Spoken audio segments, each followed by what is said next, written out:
of the Breaks Radio. My co-host Marquis is a fucking asshole, but we welcome to another episode of the best hip hop related podcast around. Period. Point blank. I am one of your hosts, CEO Hayes, and I'm joined by the team of first up, Miss Mary Almonte coming out of Staten Island with those dirty Tims. What's going on? No, you didn't do us like. Charlene. Well, listen, you are a step above the Bronx with the dirty uptown. Oh yeah, that shit was fucking. I saw that on your story. It shit cracked me up. I wrote that down so I can remember that joke. So there you go. I'm mad that you did that, but yeah, the accuracy of the Bronx is all I will say. But what's up, y'all? Also, Mr. Baylor, the great BTG, is here. What's going on, Baylor? What up? What up? And then the red wine connoisseur himself, who doesn't look like he has his cup tonight. But what's going on, Marquis?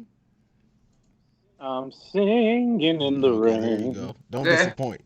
Don't get it twisted. I know somebody been singing. Who's been singing? For inspiration. What? Singing in the my morning inspiration. Yeah, listen. I need that shit. Okay. Like, for real, all jokes aside, like, that shit started originally as just, like, something to do, and then the first day that I posted it, my son, while he was getting ready for school, was dancing and having fun, and it was like, you know what, I need this before I deal with white people for the rest of the day. Like, I need that. So that's how I feel about that. Who's sponsoring this episode? Out of curiosity.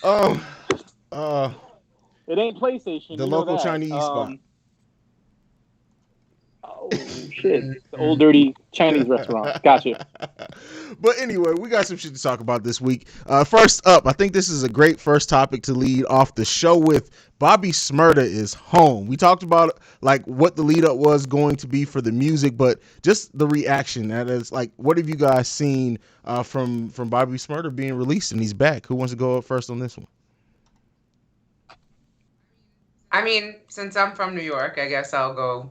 I'll Okay. start it off. Listen, we're hyped for many reasons. Look, he did his time, so he did not flip like 6ix9ine. So that's something to be. Oh, that was dope. That entendre was dope. Right. Like 6ix9ine. Yeah. And yeah, basically, you know, I'm hype, and I think the city is hype for music. For sure. Not to quote Flex, but I think now we're going to finally start getting that sound that New York City sounds like back again. The real king of New York is back, which is the feeling that I'm getting from this, Right. which everybody's happy about. Baylor, interested to come to you from being on the West Coast. What's your opinion on Bobby Shmurda coming home, and what's like the buzz out there for it? Well, it's dope. I mean, if you follow down the timelines, everybody was playing Bobby's music yesterday, and it'd be interesting to see, like Mary mentioned, it'd be interesting to see if 6ix9ine kind of, barks up that tree, because we know how his ego is. At this point, it's just let's hear some music. See, Bobby Shmurda is what 6ix9ine wishes he was. That's the way that I look at it. But Marquis, what do you think of all of it? I want to first make sure we recognize the fact that I said flip like Okay, 6ix9ine. we got you. Because, when you have a 69, we got you you. flip. We got you. Because we want to make sure that was clear. Okay. What you drinking on, sir? Hennessy tonight. Hennessy tonight. Okay. Is Yes, it the privilege? Come on now, bro. Their stock's about to go. Okay. Their stock's about to go up because, Jay-Z sold half of his. We know that. Okay. I will say this. The next 30, 60, 90 days are pivotal. Anytime a rapper comes out of prison and we're expecting something, whatever you do next is the most important. Let's take Gucci Mane. Immediately had a hot button, right? What happened to Max B? He got out of prison. Everybody was expecting Max B to just blow up. He got a shitload of mixtapes and no one's heard him. So the next 30, 60, 90 days are going to be pivotal for the rest of what he's going to do. Quavo picking him up, that's a very interesting choice for a person to pick you up from prison. I hope there's not a song coming out with them two anytime soon because we don't need that. That's what I'm gonna say. But I'm hyped to see what comes next. I'm pretty sure he's been writing a lot. And from my understanding, you can have cell phones in prison, so you can keep up with the times. There's gonna be some relevant shit popping off. That's a good point. That's a good point. What do you think that is it going to be a rush for him to get music back out, or do you think is more so going to just take his time and then have a slow drip with it, or does he have to hit the streets with music as soon as he can? He got to do what Pac did: go right to the studio, put some heat out. Okay. That's got to happen. Because the longer we wait, the higher the expectation. Just drop some heat on us. Fair enough. Fair enough. But you just say you don't want to record with Quavo? Fuck that. No, Please don't. Please don't. I don't. Unless you want like a testing dummy, just to throw some shit on. Just other than that, no, I don't want to see that. That's a collab that nobody is looking forward to. Nope. But So how did that like, their relationship build? I don't know. It felt weird to me too because I didn't. Maybe I was just unaware. I had no idea that Quavo and Bobby Shmurda were even close like that for him to be there to pick to when he got out of prison. That was a strange thing to me. But yeah, he could have picked anyone. Could have picked him up. Anyone, just him. I would love to know what happens next. I would honestly probably rather have LL or Drake pick me up than Quavo. I mean, just pick the There's a nigga lot up. going on there. There's a lot going on there. I just wanted to make sure that everybody's understand what's circling around. Oh, it's gonna be one of those nights. Definitely. Let's get into the next subject that we have for today. So apparently, Mary, I don't know if you know about this, but I put this on here because it was such a concept that I wasn't aware of at all. So this black box royalty payments that this is $424 million is sitting around, and there was an explanation on how the royalties go up and they build, but this is something that I have never heard of before. Mary, I'm just going to come to you first on this. I'm not saying you know everything in the industry, but since you have worked hand in hand, is this something that you were aware of? Absolutely not. I just saw that when you put it on our topic list, so that's crazy. Yeah, and so I'm just wondering, how are they going to disperse this money? This is like that unclaimed fund shit. I don't know if you guys have that in your state. That's it. Yeah. Mm-hmm. Right? Yeah, and let me define it then. So the black box money is industry money that were from royalties that weren't distributed because the song's rightful owner couldn't be officially determined. And then it's made up of over 40 different streaming services, and the largest share was put forth by Apple at $162 million, and Spotify, who contribute $152 million. So that is, considering we live in a time period where creatives are in the most empowered, and artists are to a degree, that to have this much unclaimed money in streaming royalties just seems weird to me. How much unclaimed money in lottery is I there? have no idea. So if you don't know where your shit is, whoever's managing your shit, you don't know where your shit is. How do you know to collect it? How many unsigned artists? How many people actually put shit out there that blew up? Most artists don't know where their shit goes. You don't handle your marketing. You don't handle where your shit streams. Your iTunes, your Spotify. You don't know where that shit is. So how this could be managed? There has to be a reference, and I think it comes down to whatever algorithm or cache that Apple or whoever picks up. And I'm pretty sure that if it doesn't get picked up, they're probably just going to keep them after a certain amount of time and go back into those streaming services. But I guess it comes down to the production. There has to be something written when you file. Anytime you file a song or put something up there, there has to be some information that's logged in that captures this is the person who signed it in or authorized. Like YouTube does it as well. Here's the author of it. Eventually, it's gonna just have to catch up that way. But it's a lot of revenue that was generated that we aren't picking up on. So someone's gonna collect it, and the rest of it is just gonna either go back to Apple. And the thing Spotify. that makes this even more weird to me is the fact that when there are any type of ownership disputes or copyright disputes as far as music, Spotify, at least for one, I know takes it down. For example, one of my favorite Kendrick Lamar songs, "The Spiteful Chant," is off Spotify because there was a claim that he had a sample that wasn't cleared. So I would think it's surprising to me that Spotify would leave music on where the rightful owner isn't identified, that it built up over $150 million in royalties. But maybe that's just not my lack of knowledge as far as with the industry. Baylor, what do you think? That shit sound like algebra to me. We'll probably get reparations before they figure that shit out. Yeah. Fair enough, bro. Yeah, you got a point there. You got a point there. I don't know. It's all weird, but fuck it. It is what it is, right? Anything left on this one before we move into the next one, which is another weird one? It's my money and I want it now. Moving into the next topic, Lakeith Stanfield and Charlemagne, and so again, this was more things that I guess I just wasn't made aware of that there was a problem between the two. But in interviewing Daniel Kaluuya, Charlemagne made a joke, and I loved how Daniel responded to it. But after that, Lakeith Stanfield made a post on Instagram. It's since been taken down. He made two posts actually, because one was him pointing a gun at a picture of Charlemagne, which thank God he took that down because we don't need that out there. But what do you think about like the thing is, like, Charlemagne grinds certain people's gears, and then it's like once he does, he keeps focusing in on that person, and it's going to be a day where somebody is going to catch Charlemagne outside of the, like, that's just my opinion. Baylor, what do you think? Yeah, but eventually you have to figure this out, bro. Like, you know what he's there to do. You know what I mean? So, and you can't go online. Like, yeah, and you know they've had history. You know what I mean? Because I think when he first went on there, um, I think he like, I don't know if he persuaded him to freestyle or something like that, and he didn't like it. So since then they've been going back and forth, but you know what Charlemagne is there for. You know what he's there to do. You can't let him get to you. That's the thing, and he does it on purpose. So, I mean, if y'all cats are not gonna meet up in person and squash it, then you might as well just leave it alone. You got a point there, Baylor. And it's really sad because to me he's a great actor.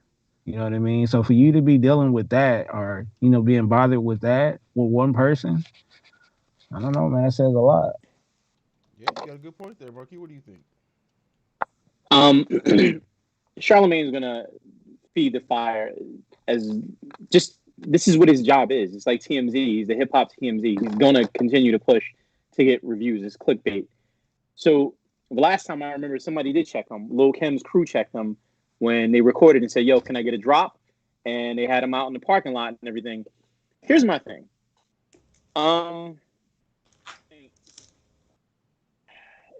That comment was really fucking disrespectful. Like, this is the role you were born to play.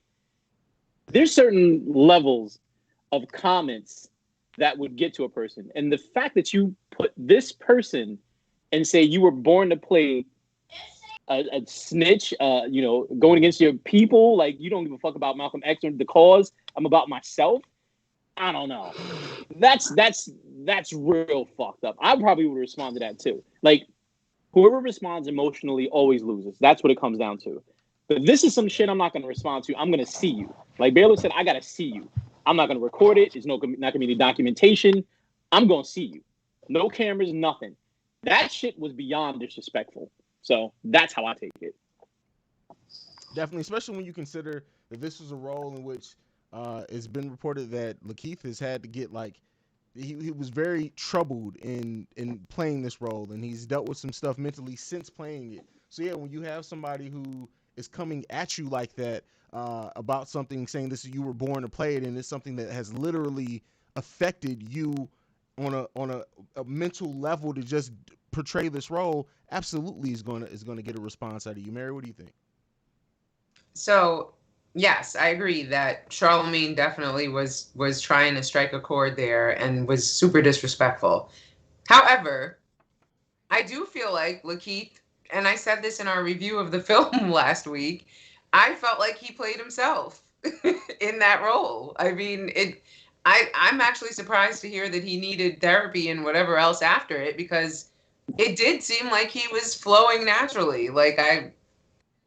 Didn't feel like the depth of the writing was to the point where he really needed to dig deeper to play the role. But yeah, Charlemagne deserves a slap or something. And that's something we didn't really get into, because I think I responded, but we didn't really get into it. Like I'm really surprised that you think that he just played himself, because Lakeith is usually like such an awkward person. I didn't really get that from this role, but I mean, I understand if that's your take.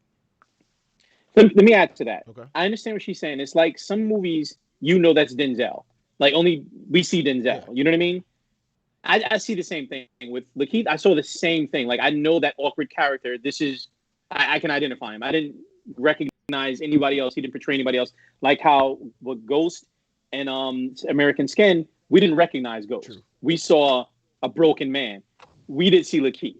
You know what I mean? I saw Denzel's son, and you know what I'm saying? Like there's certain roles you can see that character. Will Smith, he's no longer the character he's portraying. We just see him as Will Smith. The genie was Will Smith. You know what I mean? So I saw Lakeith. As far as the betrayer, that person, I can't say that this is who that person is. I don't know him personally. I don't think he would go against his black people like that. But I did see his personality and every personality that he portrays in this movie. That's why I see. Exactly.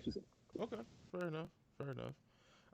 Baylor, anything left with that one before we move on? Nah. He said, nah, he ain't want to touch it. All right, we are going to go ahead and get into our first break. When we come back from that, we are going to talk about an album and some stuff in TV. Marquis, by the way, do you have something for Black People Like Rock too this week? Absolutely. Right, cool. We said we were going to talk about Rick Rubin. So we'll be right back after this with our music and TV discussion. All right, and we're back. So it's funny because like I read an article about, and Black said that WizKid's Made in Lagos album was the album, like the best album out or something like that right now. So it made me go back, and we missed. And Marquis, it's funny because when I saw that, like you also texted something that asked if I was aware that it came out. So like we missed some music last year, and so I wanted to put this on here because A, of some of the buzz around it, but B, just for us to talk about it. And we've never really talked about an album like this on this podcast because this is an Afrobeats album. Did you guys get a chance to listen to it? Yeah. Okay. 3 or 4 times. Okay. Actually. Wow. Okay. I sampled it, but it wasn't for you. No, it's not that. I just didn't have enough time to finish. That's fair, Mary. Yeah. It was background for me. Okay. So well, Baylor, let's get it.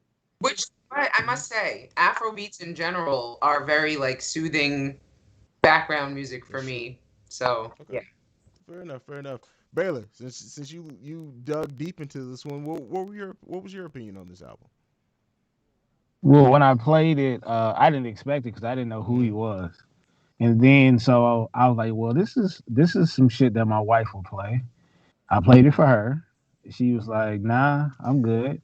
So then I went to my Nigerian friends and they was like, this is their words. They were like, this shit is trash. Wow. Okay. And I was like, wow, that's disrespectful. But I was like, it has a good rhythm to it. And it's something that I would listen to at like a lounge or a day party or something like that. But now when I played it in the car, I was like, it felt like it was missing something, but nah. That's the thing is that I don't know about you guys, and I don't know if you've ever reviewed one of his albums, but like Black, I thoroughly enjoy him as an artist. So to see him say that, like I came into it with expectations, and I don't know, maybe that's why, but like this was nothing special to me at all. Like it was cool. Don't get me wrong, it was cool. It was an interesting sound, but it wasn't anything that like stood out as like I probably will never go back to this at all. I seen a hype train on Twitter. A lot of cats was hyping it up, but nah. No, that shit go. Yeah. Well, that's it on that one. We put a pin in that one pretty quickly. Let's get into Black People Like Rock 2. This one is hosted by Marquis. What you got for us this week? So, like we discussed last week, Rick Rubin and his contribution to the culture, particularly with Beastie Boys and Run DMC.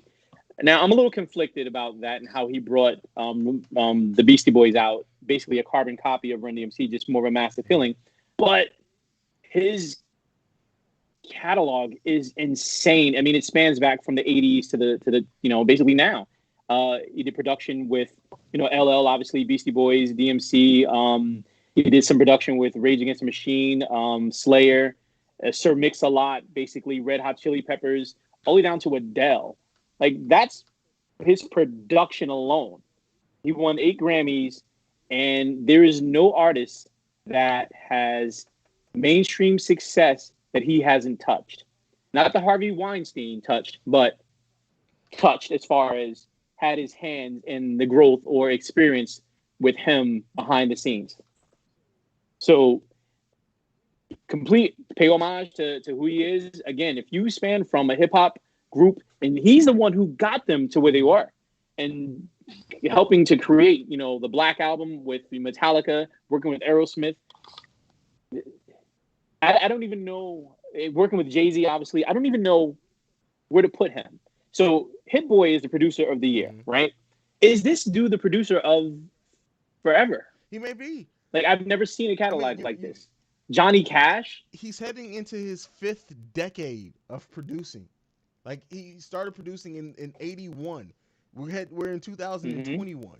So, like, that's a ridiculous amount. Like, if you look at his production discography, like you said, I don't know if there is a producer who has touched as many different genres as what he has.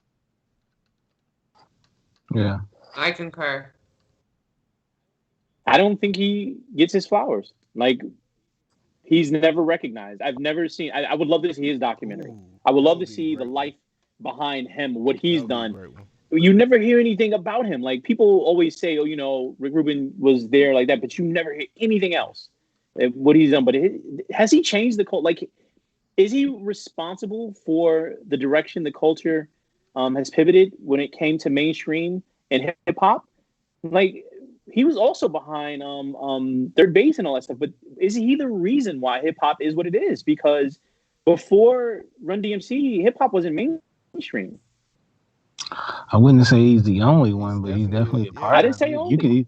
You could even give him a large chunk, but it's definitely other people that contribute. I mean, if you look at like hip hop as far as being raised to the mainstream, like there's pillars, right?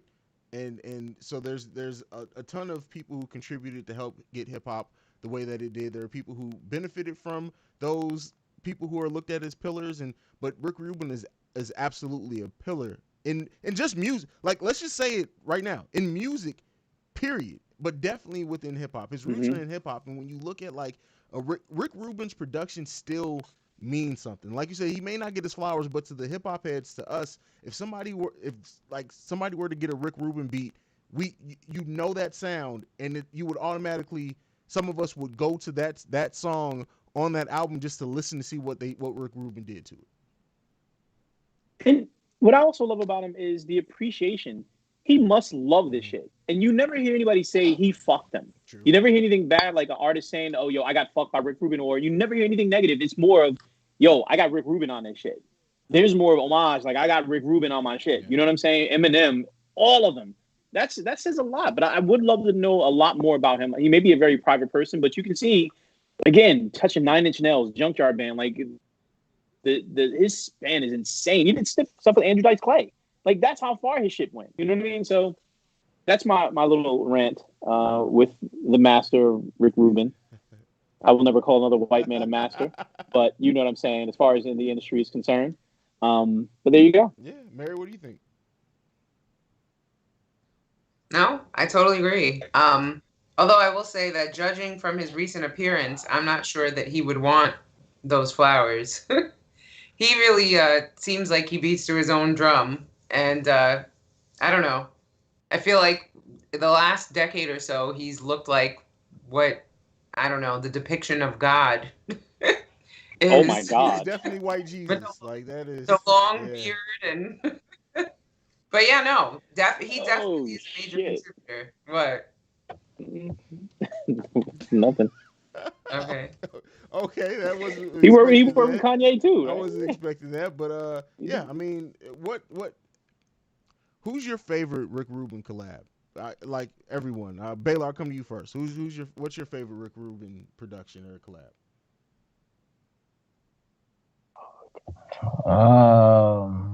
Shit. Can I go LL? That's fine. I like that. Mary?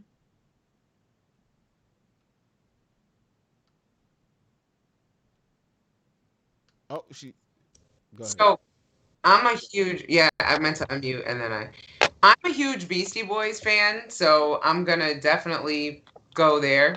No Sleep Till Brooklyn Okay. probably would be my favorite. Okay. Marquis. I'm gonna say this is just going against the grain. The remake of "Hurt" by Johnny Cash. Okay. That was one of the most eeriest songs. I remember Trent Reznor said he was upset that he was covering his song until he heard it. He said, "I felt like I wrote that song for him." The video with his wife and the depiction of just pain and in such a simplistic American view, that shit was magnificent. That shit touched me. I appreciate everything he's done for hip hop, but I'm just saying that particular moment because it's actually in the front of my mind right now. Probably is my favorite right now. Cool. Baylor. Oh yeah, Baylor went first. Didn't Baylor go first? So you, Hayes? Hayes. I don't like. I would say Jay.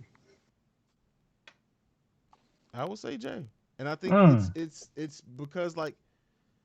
Which Which song? one was the one from the Black album? Yes. You talking about 99 Problems? 99 Problems. Nobody else likes that one.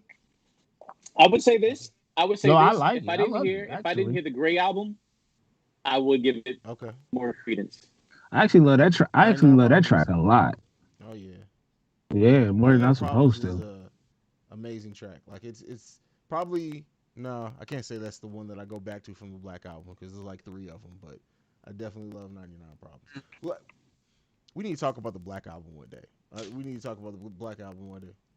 Yeah, absolutely. There's mixed emotions about that album. And that's why I say that we need to talk about it because like there's a sect of people who truly think that the Black album is overrated and that if it wasn't for him announcing it as a retirement album, it wouldn't have hit the way that it did. And I really want to talk. About it's a lot of weird Jay-Z fans that feel like that. So I don't really get it.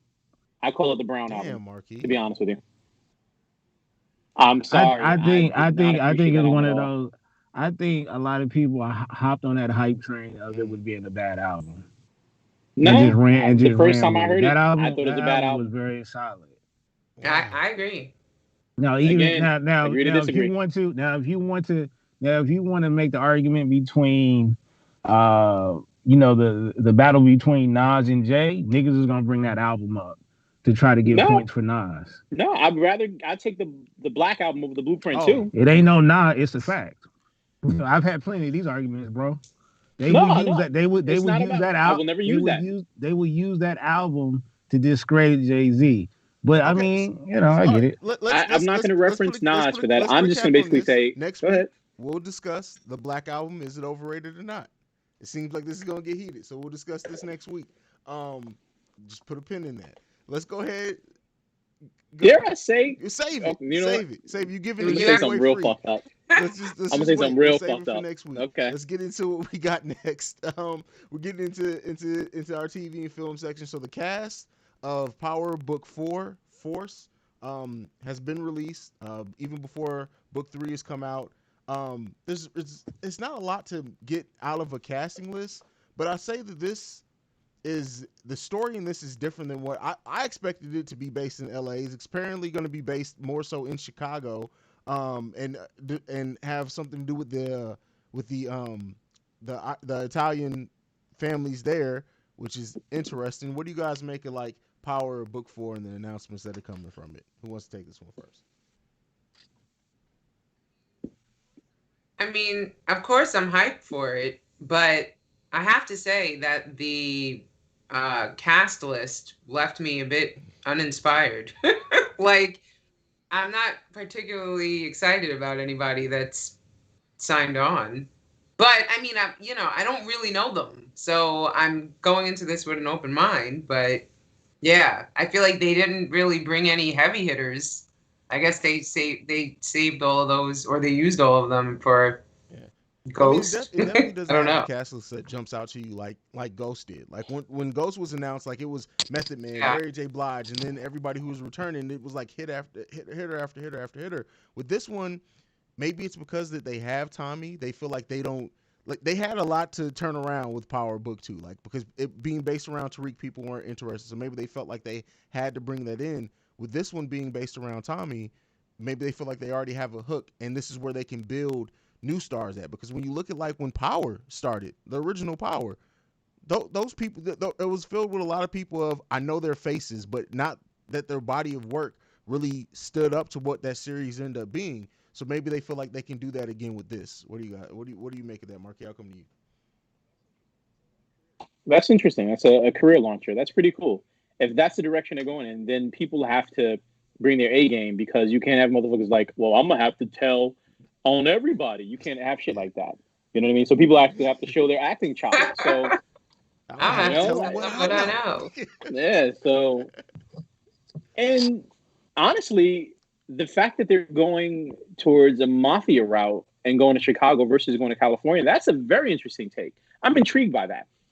See, now that's a little more exciting to me, especially because I'm not a huge, I'm not on Black Twitter following Power commentary and everything like that.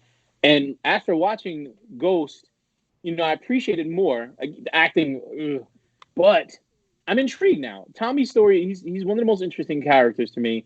And if they're going in a direction where they're talking about the mafia and going to Chicago versus going to California, where it's not going to be more about the hype, and when you go to California, you already know what to expect. It's going to be, beautiful scenery or just, trying to fit into a certain lifestyle. But when you go to Chicago, there's a real lifestyle that has to be lived. There's an honor, there's a code. So I'm I mean, intrigued by this one. Well, the last Power kind of ended with him having beef with the mafia, though. So I'm wondering if they're going to pick that up but he killed where it everybody left basically off. though. So I mean, I guess we'll see. I mean, and what I was gonna point. He let the True. little girl live, though. And maybe Remember that? that's what That's it going to be a is. Yeah. mistake. Yeah. Good point there. Baylor, did you get a chance to talk about the cast list in Power Book 4? No, but I would say one thing that I do trust is them developing their characters. So we may not know them, but they might do a good job because they've been doing a good job so far. The pivot to Chicago, I guess it depends on the time period, right? Because my thing is, depending on which city you go to, you really have to implement what the city is about.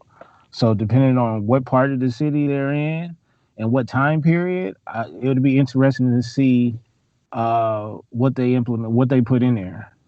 And we know how you feel about Chicago, Baylor. No, we don't. We can go No, we back don't. Damn, he six episodes. We got the do. episode number. He's I pointing just, people in the right direction.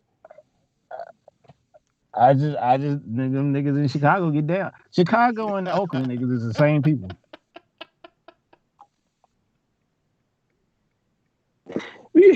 You got a mop and a broom over there. You cleaning shit up right now. That's what we Oh doing. man. I'm telling the truth. But Okay. the biggest name Okay. She did. the She did biggest that shit. name on this cast list. The From biggest Chicago? name on this You did cast list that. that stands out to me is Tommy Flanagan, who was from Sons of Anarchy. He's the guy who has the big scar on his face. He's a really good character actor, and he plays that like mafia mob dude very well. So I mean, we'll see how that goes. But he's really the only name on here that really stands out to me. But they doing such a good job with Power. They got my vote until they don't. Let's move into this next one, which is, we talk about ownership a lot. Lately, it's like become a theme of the Breaks Radio. Donald Glover signs an 8-figure deal with Amazon. A couple of weeks ago, it was announced that he was going to be doing a Mr. and Mrs. Smith reboot. This is apparently a part of that. They've now announced the full deal. Atlanta will stay on FX, but what do you guys think of a creative like Donald Glover being basically given the green light to just create? And I think that's always like Donald Glover is so creative that people forget that at one point in time he was going to have a Deadpool cartoon that he was writing, but then Fox got bought by Disney, and then that went away. So like, if he's passionate about it and you give him the license to just do what comes to mind, we've seen the greatness that can come from Donald Glover. What do you guys think? We just sit back and you let that nigga create. We just sit back and just watch him create. Because we still waiting for Atlanta to come back. Mm-hmm. I'm hyped though. But go. Mm-hmm. Go ahead. I'm sorry. I didn't mean to No, cut you that was off. kind of Not it. much else needs to I be mean, said, really. I mean, okay, I go do. ahead. I do. I have something to say. And everything he does, I do think he needs to thank Chandra because realistically, if her show didn't blow up like it is on Mhm. Netflix and he wasn't in such demand, he probably wouldn't get as much money as he's getting, axed right now because he hasn't done anything since. We were supposed to hear an album. We haven't heard. He's supposed to be on Han Yeah. Solo, the spinoff. We haven't seen anything since. But if Chandra's show didn't blow up the way it did, I don't know if he would get this much money and this much demand. I appreciate his everything he's done. I'm dying to see the next Atlanta. I'm dying to see what he's gonna do. I was looking forward to the Deadpool cartoon, but seriously, I somebody needs to thank that woman because she's opened so many doors. Yeah, that's cool, but I think no. I think that nigga is different, and they know that already. He- He's one of those cat. He's one of those cats. He don't have to put out anything for a while. His artistic So side. well, except for Atlanta, because I've been waiting a Yeah, long true. I mean, time we for would have got that. the next season by now if it wasn't for the pandemic. I mean, it was already a long wait without the pandemic, but I think we would have got it by now if it wasn't for it. But yeah, I mean, I'm leaning more towards what Baylor and Mary think than you, Marquis, on this one, only because I think this would have come Donald Glover's way one way. I think he's earned and deserved this deal. I get that you're saying he's kind of getting the rub from Shonda, and I understand that we be denying if we didn't think that Shonda Rhimes being able to do what she did on ABC, turn around, still do it on Netflix, didn't give and open doors to a lot of black creatives. But Donald Glover's been at this for a while too, bro. I agree. And I'm not And taking he has away from network him. relationships too I, on his own.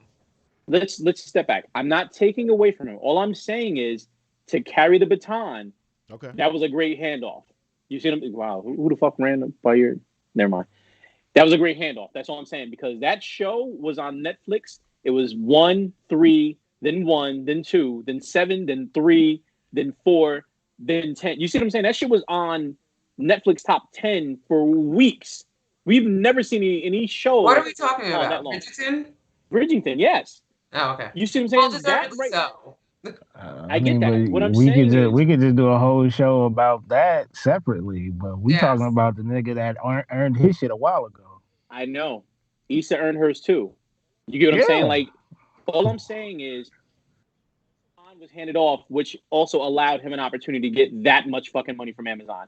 I'm appreciative because I'm dying. Everything he does, I'm gonna watch. Seriously, anything he puts out there, I'm gonna watch because it's gonna be great, no matter what we say about it. But I'm just saying we do need to recognize right now there's the excellence in black culture right now, even though the movies are kind of letting us down. But the shows, there's some really good content being put out there. I'm waiting for the RZA to put out, the Wu Tang, the next series and everything like that. But I know this is going to be great, but the baton is handed off. We haven't heard from Donald in a long time. Chandra is helping motherfuckers out. That's all I'm going to say. That's fair. Anybody got any rebuttals to that before we move on? Well, I would just like to clarify for our audience or confirm that Wu Season 2 is, in fact, recording. You better diversify your bonds, nigga. Wu Tang I Financials. can't wait till that show comes back. I can't wait. And then we need to start reviewing Snowfall on here. We completely let For Life sneak by. Like, we got some shows to catch up on. So I know. yeah. We do. Amen. But, another thing that I'd like to share is that it also was confirmed that Wu Season 2 is going to be focused on the recording of 36 Chambers. So that's like... I mean, narratively, that makes sense. So yeah, Protect your I neck. can't wait to see that. Yes. Hell yeah. I remember when that album came out. Like, shit changed when that album came out. It's like the wind stopped. Air just completely stood still. It was like, what the fuck is this? All you heard was a bunch of niggas, like, with skill, completely different style with some Shaolin and hip kung fu soundtrack. Changed everything. So yeah, I'm dying for this. We'll be looking forward to it. Let's get into our last break, and when we come back, we got some stuff to discuss about one Miss Lauryn Hill. We'll be right back after this. I really feel like this conversation is going to go some interesting places, but I guess that remains to be seen. And we're back from break. So Lauryn Hill, she has joined Eminem, Tupac, Biggie, the Beastie Boys in the Diamond Album Club. Now that is one aspect to talk about. And you know what? Let's just talk about that first and what that means to be, how special that is, and then we'll get into the second part of the discussion. What do you guys think about Lauryn Hill, the only female in hip hop culture to have a diamond album? What do you guys think about that? I think that it is very on brand for her that this happened so late. But yeah, dope. Wow. And deserved. Definitely. My comment is: do you have to die for your album to go diamond? Man, If you're black man. in hip hop, yeah. That's funny. I didn't know it didn't go diamond. It just finally went diamond this long. That was hands down one of the best albums Ever. There's nothing to say after that. You know what I'm saying? Definitely. It was better than All Eyes on Me. So I'm surprised it just went diamond. You said a lot of wrong shit today. I didn't say anything wrong about that. You can't tell me this album was not better than All Eyes on Me. Because if you can name 6 tracks on the second half of that album, I'll congratulate you. Okay. I don't think it's fair to compare those two. My I point, don't think it's fair my to point, compare in it's general, not better. but As an overall album, No, it's a great album. I mean, you're not getting arguments out of me. I'm just saying. so you just said, I said that was one of the best albums, and you said ever. Can you say All Eyes on Me was one of the best albums ever? Yes. yeah. For its genre, for Why, sure. what's It's genre. I said best albums ever. Yeah. Lauryn Hill has one of the best albums ever. No genre, period. Tupac Okay. for its genre, you just said. That's all I'm saying. Let's continue. This is gonna get. I really think, though, what Lauryn Hill did, her career really consists of one album. I mean, but yet solidified her as one of the best artists also, period. I think that really should be We're gonna studied. get into that. So keep that thought there, Marquis. Keep it. We're gonna get into that. Baylor, anything left on just the fact of Lauryn Hill going diamond and what that means for the culture? Whatever they supposed to send her to congratulate her, they make sure they send a UPS so it could get there late. She couldn't even be mad at it. All right, so this has spurred a lot of conversation about if Lauryn Hill is actually a legend or is she just an artist that created a legendary album. So that's why you guys to kind of hold on to this, because I really can't wait to what this goes. What do you guys think ultimately when we talk about Lauryn's artistry? Is she a legend or did she just make a legendary album? What do you guys think? Who wants to take this one away first? Marquis, I feel like you were about to go into that, so I'll come to you first on that one. Nah, I'll wait for this one. I'm going to wait for this one. I'm going to wait for this one. This one first. Okay. I'll go. Okay. She's a legend. Hands down. The talent, regardless of how many albums she put out, the talent is still there. I actually saw her live last year. Still amazing. She was late then too, but she's and I'm not joking, but she's definitely still, like, you know, chills, goosebumps, all of that. Like, that raw talent is undeniable. She's definitely a legend. And listen, what she did with the Fugees should also be taken into account as well. Absolutely. Yeah. So, I mean, really quick. Yes. And even her acting chops. I mean, she's yeah, I feel like she definitely, you know, for the culture, she's definitely a legend. Okay. Yeah. To pay homage to Baylor, I got a dad joke. I bet Rohan was pissed that she was late all the time too. Oh, stop. That was a good one. I don't know what the fuck I'm gonna do with y'all. I mean, he was her ruination, but let's not get started on Baylor, that. you got anything left, man? Before we on this the topic of, like, is she a legend? She's a legend. She's a legend, and she made a legendary album. Okay. She did. I'll put her in the same boat as 3 Stacks. That's an interesting comparison. That is an interesting comparison for a Wow. couple of different reasons, right? Let's talk about it from this perspective. Then, with that, is that people can consider Andre 3000 one of the best rappers. Period. Right?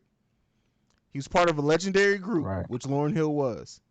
He Right. never released an actual Yep. solo album. I know Speaker Box and the Love Below was a double sided album, but he's never released a full single album. Um, but people consider him. You can't deny his legendary status.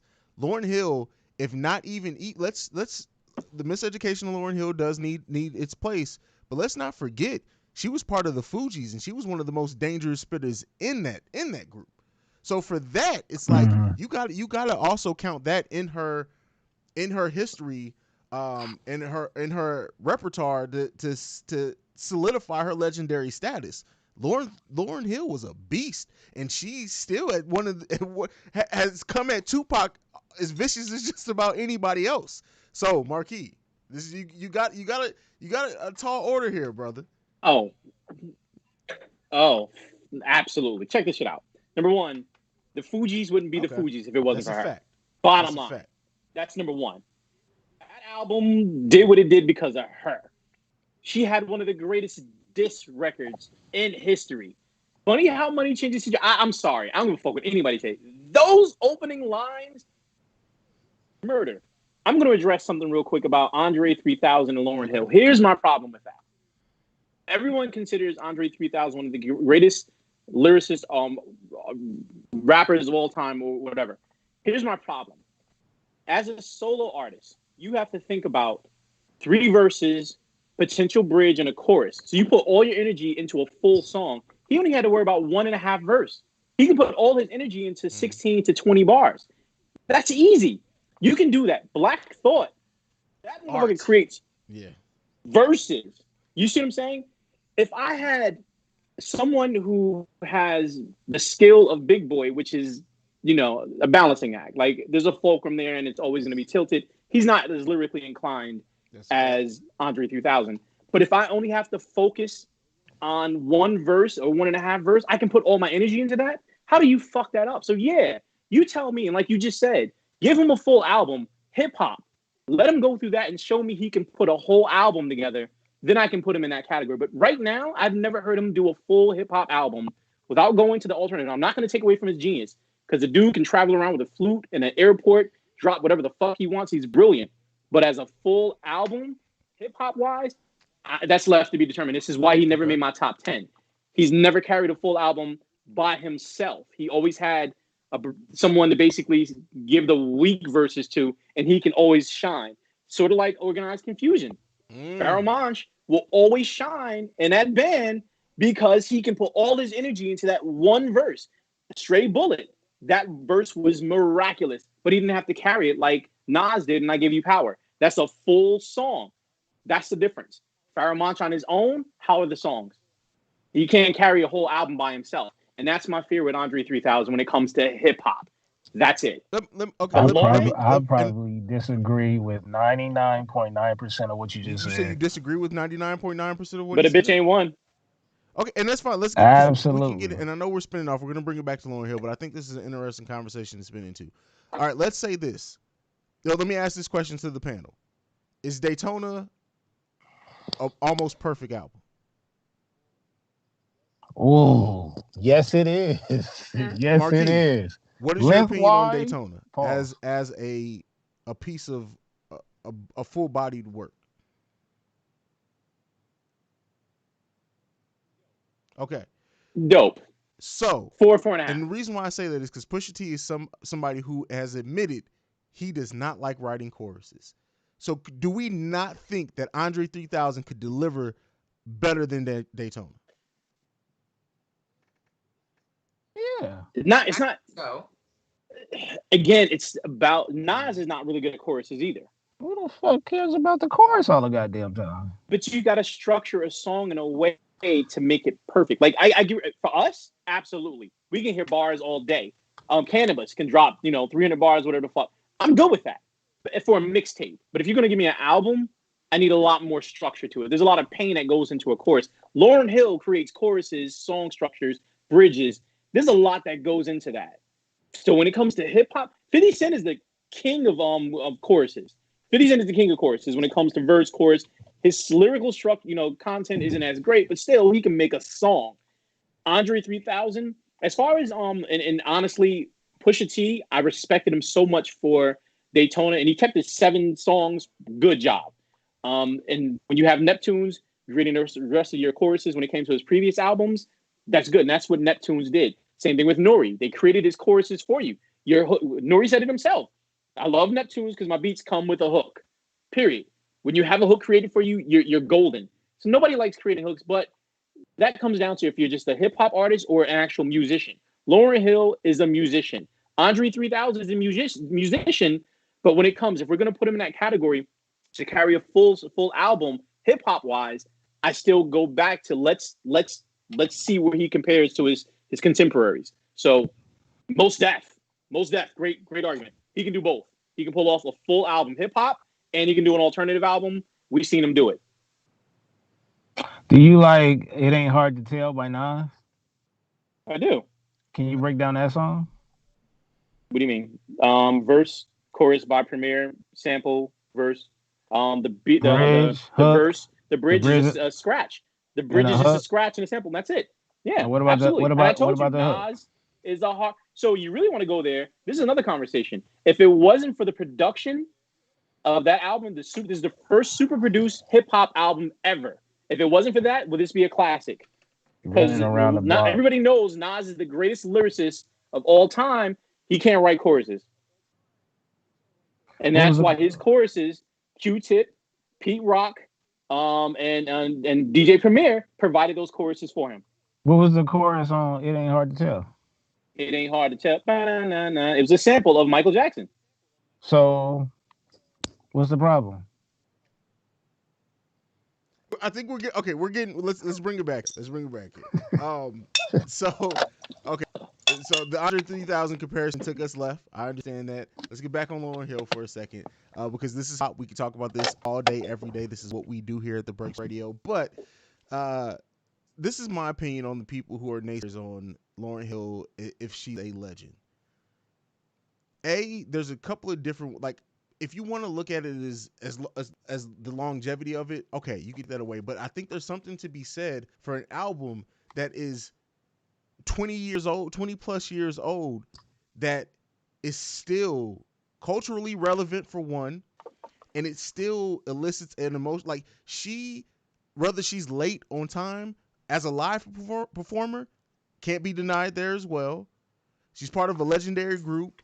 She has one of the best hip hop albums of all albums period of all time, because I don't categorize it as just a hip hop album. You can't take away for the people who say that she's not a legend, she just made a legendary album. I think that's revisionist history, because when you look at the impact of there are people who the miseducation of Lauryn Hill touched their lives in a way that no album ever had or ever will again. I agree. 2 things. Number 1, yeah, she's always late, but guess what? You're still waiting, That's a fact. Aren't you? And number 2, anybody who says she isn't a legend, I would love to know, who do you consider a legend? And then my conversation is over, because I promise you, you tell me who you think is a legend, and if she's not compared to that, the conversation is over. She's a goddamn goddess. Fuck that. She defined Fuji. She changed the sound. Even the album that was supposed to come out. No, let's have that conversation. We can do this call right now. Little Bow Wow is absolutely that's not a joke either, my nigga. You think I'm joking? Little Bow Wow is a legend, and this is a living legend. But when you look at the impact and the way that he changed, Little Bow Wow sold out arenas that people who rap 100 times better than him would never be able to get into the door to as a headliner. Dude. What is his name? Who sang Huh? I can't even remember his fucking name. He sold out arenas. But it's more than that. Are we going there? I get it. I get where people have the problem with Bow Wow's music, have a problem with him as a person. But you can't deny, at one point in time, Bow Wow was Drake before Drake. But he was a cute little kid, so that's a whole different. I don't know. That's like Bieber. That's True, Justin but Bieber. Right, That's all that that is. but is. Hey, Bieber so we're Be- discrediting Bieber niggas did for not being cute did and not little. have the longevity of a Bow Wow. Are you kidding He's me? Are still you going, but People's still serious? people going. aren't These talking are about fucking Bieber like believers. that. Oh my Yes, God. they Niggas is are. not talking People about aren't talking Bieber, about bro. Bow Wow. The believers are Come on, definitely come still on, out here. Trust me. come on. Talk to your I'm My kids. kids sorry, don't dude. listen to Bieber. I'm sorry, dude. I'm People, never gonna make that comparison. That's because you won't let them. no. They listen to it on their own. The Asian bitches in the So okay, basement listen to Bieber. That's the only so thing you this let is them my listen to. thing. Asian bitch. But no, that and Bow Wow One of belongs the wasn't as an biggest artist.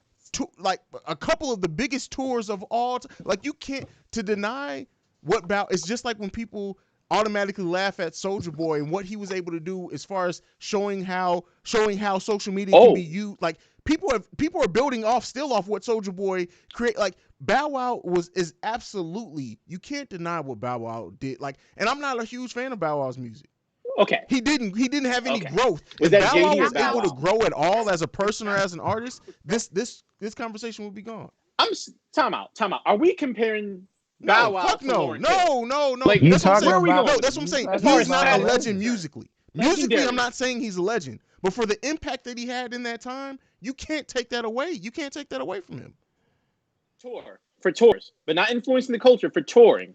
106 He in influenced Park was the basically touring. a I'm Bow sorry. Wow vehicle. What did he do for the culture? No, can I tell you?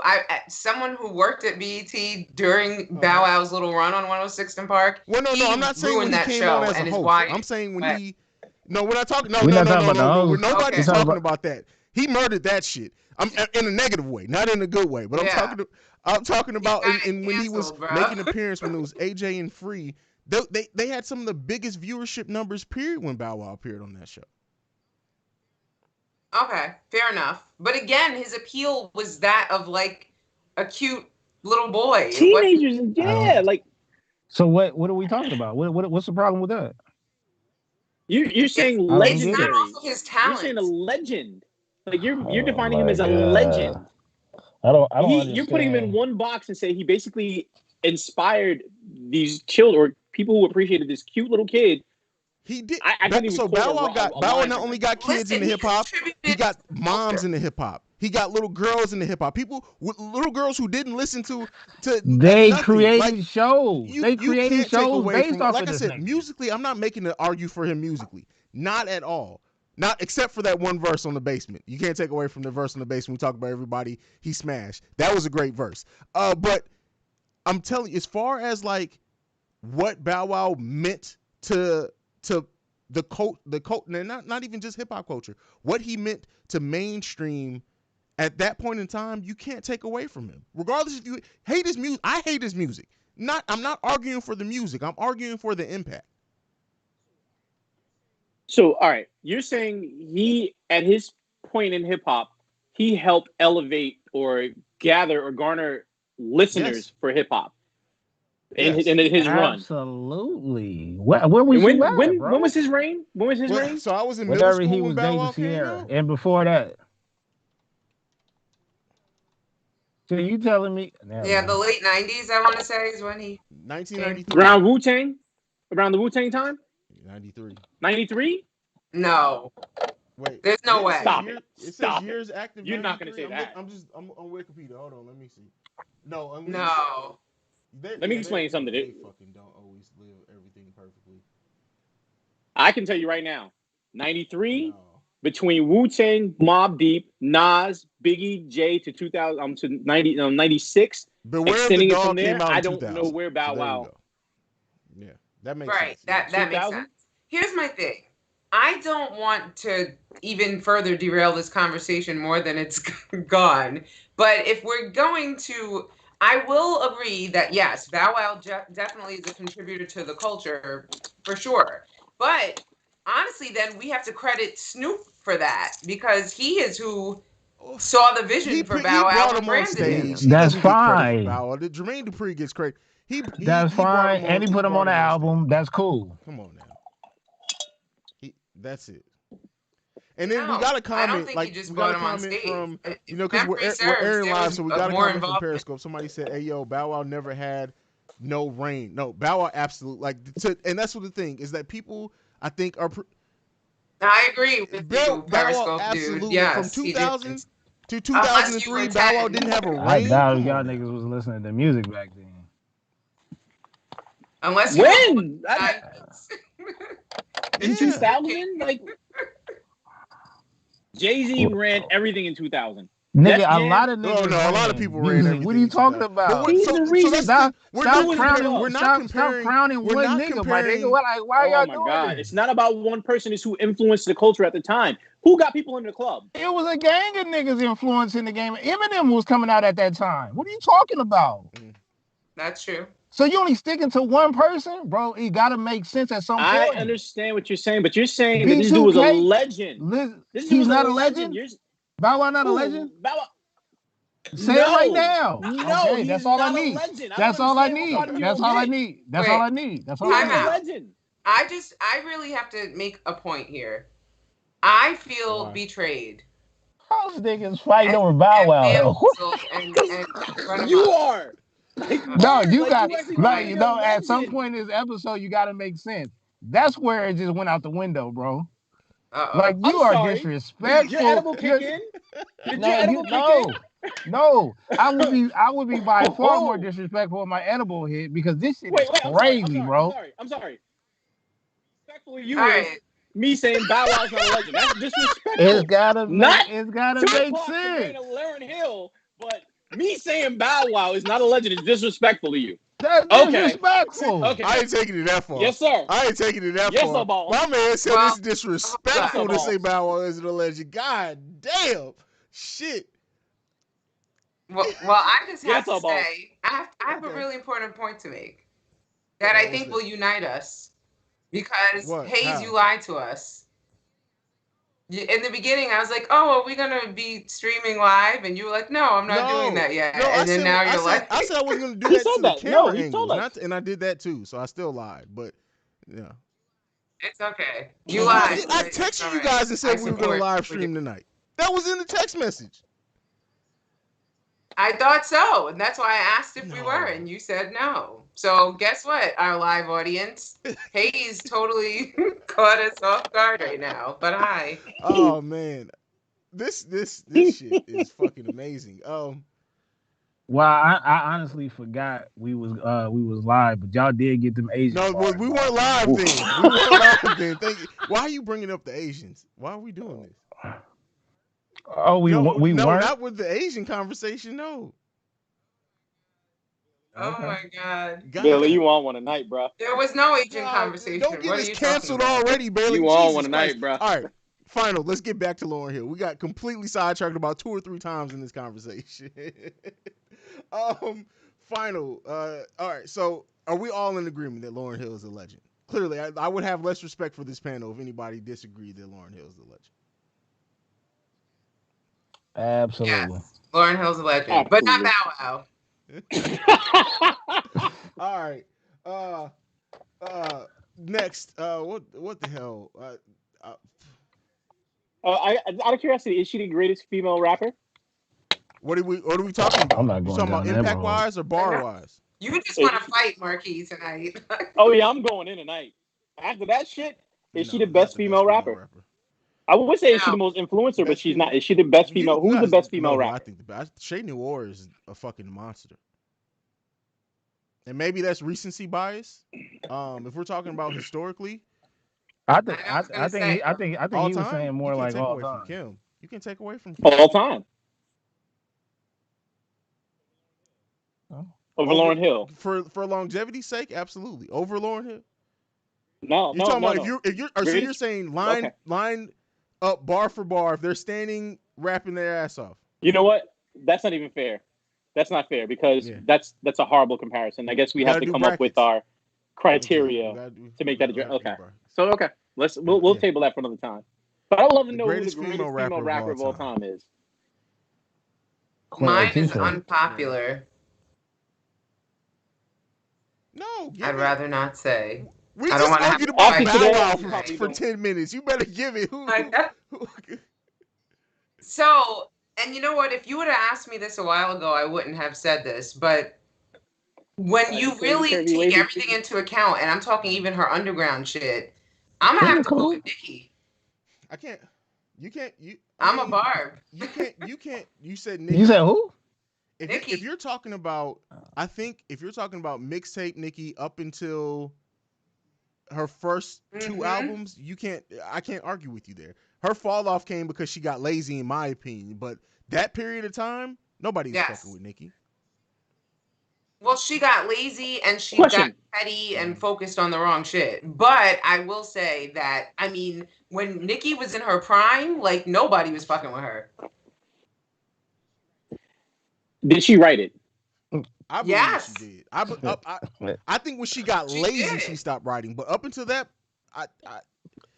I've seen too much from Nikki aggressively that I can't believe that her whole career she's had ghost. I refuse to believe. I may be 100% wrong, but I refuse to believe it. Safari is the best female. You know, he wishes. I mean, Okay. I don't. So you know, Mary gave her I got styles best can Queen. Nikki. change. I got You got Queen Queen. Latifah. I can't argue bro. with Queen Latifah either. Well, see, the thing is, like, people like Latifah, I just put in boxes of artists because, she has such an amazing singing voice too. She Yeah, had a like she jazz just music. is She a had a great jazz. Yeah. musician in general. Okay, but Queen Latifah can't argue that. Marquis, who you got? No, I'm not everybody answering this else question right answered. now. I have to think. I have No, to think come about on. Nah, it. I that's can't. not You can fair. You want to know change your why? You want to know answer. why? You Brought can us into update this. it, but right Because now, the question, if you got to answer the question. Right now, okay, you're right gonna say now Lauren. I'm gonna say Okay. LAURYN. I'm gonna say LAURYN. So let me ask you this: I'm gonna say LAURYN. Miseducation of Lauren, because I said it earlier, nobody really got a chance because we got into so much other shit. Do you look at the Miseducation of Lauryn Wait a Hill as a rap album? I okay. I look at it as two different things. It's an album itself. It's an all around alternative album, Okay. and it's a hip hop album. It's almost like Kendrick Lamar's album. Like you can look at it from That's a both great perspectives. That's comparison, how I look actually. at it. That's a great. Alternative though? Marquise. I can't put it in a category. I can't put it in a particular category. The reason we describe alternative music because there's no genre for it. It's just a compound of all different genres put into an album, and we can't put it. This isn't hip hop. This isn't rock. This isn't soul. This is alternative. That's why I'm saying it's alternative. It's put in this genre by itself. That's where I'm gonna go with it. So you got as a genre is a specific sound, and it ain't Miseducation of Lauryn Hill. so you got Lauren as the number one female, but you don't have Right any now. stacks in your top 10. Correct. All right, You cool. know I what don't the thing understand. is that I mean, Marquis basically, talks look at this. like, and this isn't because I think this is all like when we're just talking about stuff.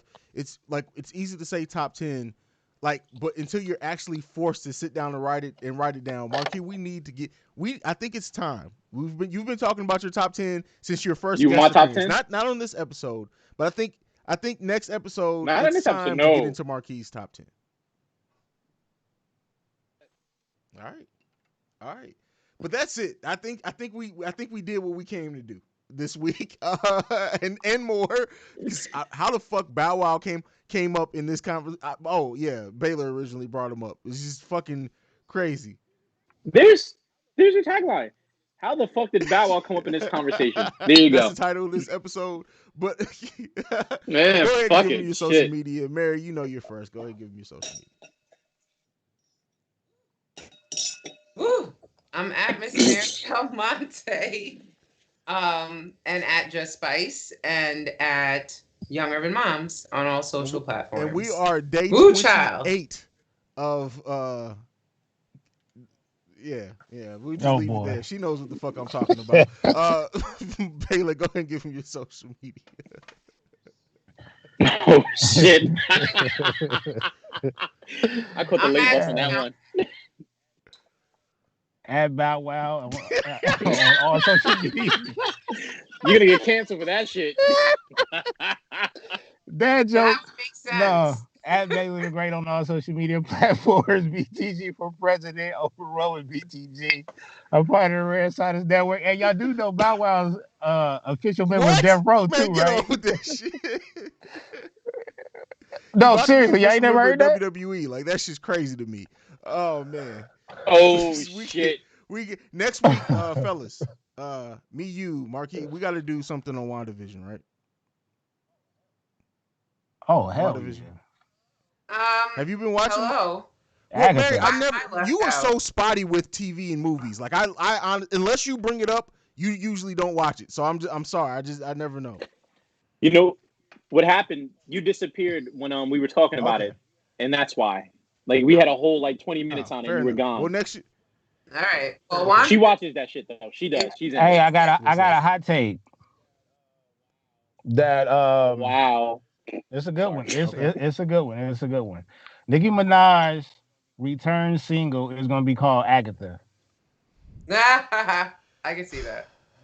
She wish she could make something as good as Agatha. Yo, how about though Agatha's little Oh yeah, song though is Flames. it's so good. It's funny that Marvel put that on Spotify as a single. They don't do that shit. Like Marvel has some great scores in their Wow. library, and it's fucking this it was me all along song that they put as a single on Spotify. Fucking huge. Marquis, give me your social media. Yo, MPYRE Media Group. All That's right, it. and you can follow me at CEO Hayes. That's CEO Haize. You can follow us collectively at The Breaks Radio. You can send us any feedback, questions, comments, concerns, thebreaksradio@gmail.com. We are the #1 podcast for the culture, and this week we out. Peace. Bow wow. Say a little bow wow.